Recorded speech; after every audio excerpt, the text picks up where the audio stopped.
Today we are preparing red lentil falafels with tahini sauce and flatbread.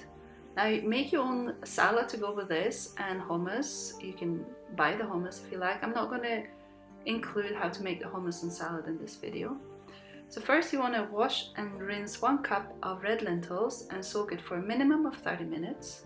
So the veggies we're going to be using is zucchini. You want 1 cup grated, sweet potato, 1 cup grated, potato, 1 cup grated, 1 red onion diced, and 2 garlic cloves, 2 or 3 inch bits ginger, a bunch of coriander roughly chopped, and the juice of 1 lime. Now the spices you're going to add to the red lentil mix is 1 teaspoon of garam masala, 1 teaspoon of cumin, 1 teaspoon of curry, 1 teaspoon of chili, a teaspoon of coriander, a teaspoon of salt, half teaspoon of soda. We're going to start off with frying the grated vegetables and onion, and we do this to get rid of excess moisture so the mixture doesn't become too wet. Next we're going to process the red lentils. You need to drain them really well so they're not wet, otherwise the mixture becomes too wet. So we want it like a grainy paste. Then we're going to add the ginger, the garlic, and the juice of 1 lime.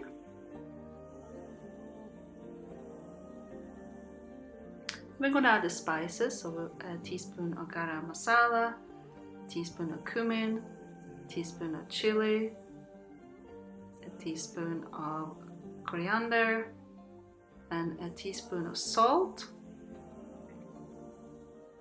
a little bit extra, and half a teaspoon of soda, and half a cup of coconut flour or any flour of your choice. Then we're going to add the cilantro as well.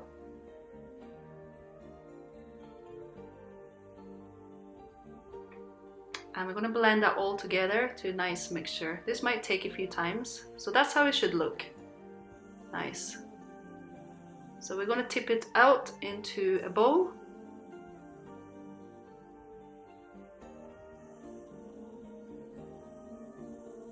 And we're going to add the vegetables mixture to this and mix it real well.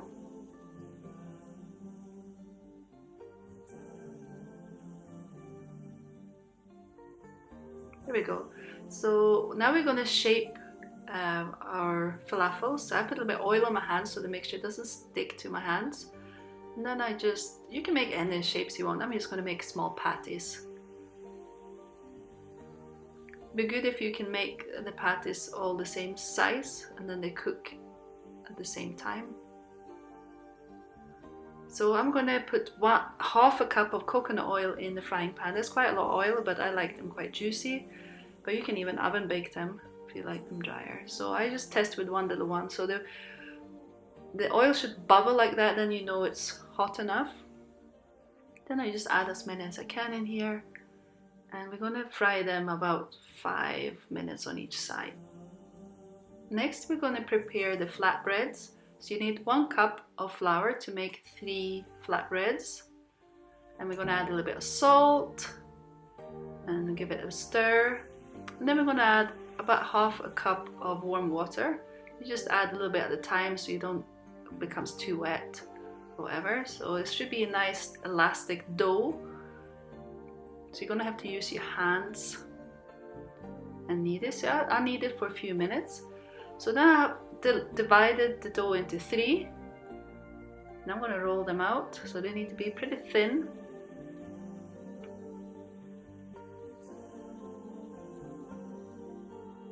I'm going to fry them in a hot frying pan. So the frying pan needs to be quite hot. I don't add any oil here. This is a dry fry. So turn it around and you're going to see there's some brown spots and they start to bubble a little bit. See that? And you can go ahead and finish it completely in the frying pan, but I'm going to put it on to the fire because I have a gas cooker and cook the remaining. If you cook them in the frying pan, they won't puff up like this. Done. Now I'm just gonna spread a bit of coconut oil on them so they stay supple. So now we're going to make the tahini sauce. So we're going to add 4 tablespoons of tahini, 1 tablespoon of nutritional yeast, 2 teaspoons of maple syrup, 1 tablespoon of balsamic vinegar, about 1 tablespoon, maybe a bit less, of soy sauce, and a teaspoon of mustard. So give it a good stir. And you see this is quite thick, so we need to make it a little runnier. So I'm just having it a tap on a very, very small drip, and as I'm stirring this to a desirable consistency. So it's up to you how you like it. You maybe want it a bit thicker or runnier. So that is pretty good. In the Bhakti Yoga system, we offer our food to Krishna because it removes karma, and the food also becomes spiritualized, and therefore it purifies us, purifies our heart, just like chanting does. But more important than this is the loving exchange between us, the part and parcels of the Supreme Person, and the Supreme Lord Himself.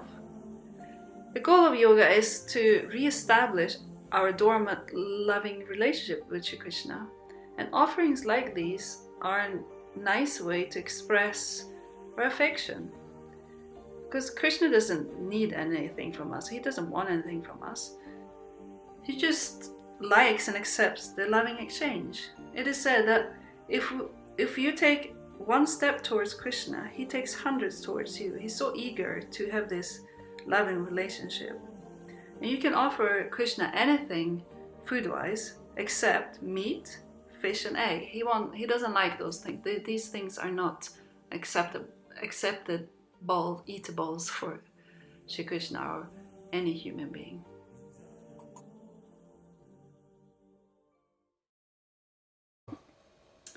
So I have put it on the plate here, an arrangement looking quite good for me. I'm not very good at arranging things, but that's as good as I can get it.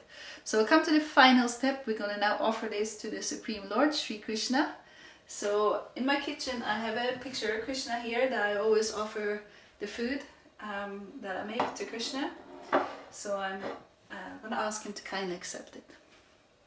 Dear sweet Lord Krishna, please accept this meal for your pleasure and your enjoyment.